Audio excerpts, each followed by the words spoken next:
Okay, so today's word is detrimental. You're going to be using it as a synonym. Now, generally, you'll know that I'm not such a big fan of synonyms because students try and use too many synonyms and they use synonyms for the wrong words. But detrimental is a good synonym to use for negative. So you're often going to talk about a positive effect or a negative effect.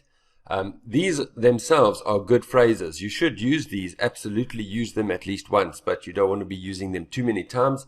So for negative effect, instead of negative, you can use the synonym detrimental.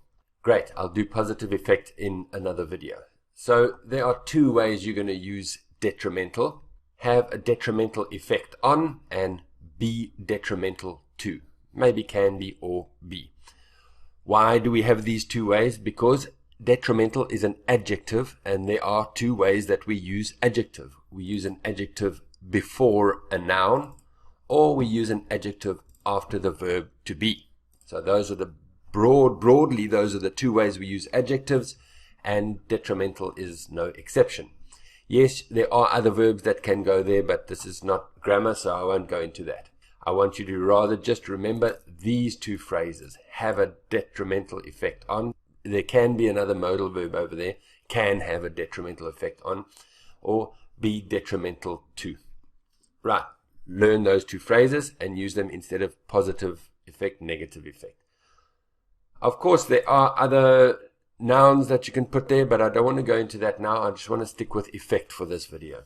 So let's look at an example of how you can use it. You can use it because it's a synonym, it can often be useful in your paraphrase. The paraphrase sentence is problematic for many students, and so maybe this can come in useful. So you'll have some kind of an opening sentence there, and then you'll go into your paraphrase sentence. A lot of research, I just kind of directly paraphrased it. There are better ways to paraphrase this, but I just want to show you how we can use it for negative effects. Numerous published academic reports, that was a lot of research, have shown that eating too much, overeating, can be detrimental to our health, can have a number of negative effects on the body. So there you've paraphrased have a negative effect to be detrimental to. Alright, and then of course you can use it in your body paragraph. So let's look at another example. Population growth. Many people these days live in apartments, limited space. So I'll put it in the idea sentence. So we're going to have a topic sentence there at the beginning of our paragraph, and then we're going to go into one of our idea sentences.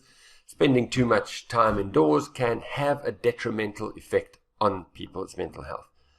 So here I use it, can be detrimental to.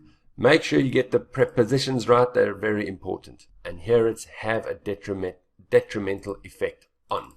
One more example. If a large family lives in I've used a conditional. If a large family lives in a confined space, it can lead to conflict between family members and can have a detrimental effect on the interpersonal relationships between the family. Again, make sure you get the preposition right. Here you use on, be detrimental to. Great, so that's a useful way of giving a nice band 7 word as a paraphrase for negative or something bad, especially using the noun effect, a negative effect, a detrimental effect. Okie dokie, I'll see you tomorrow.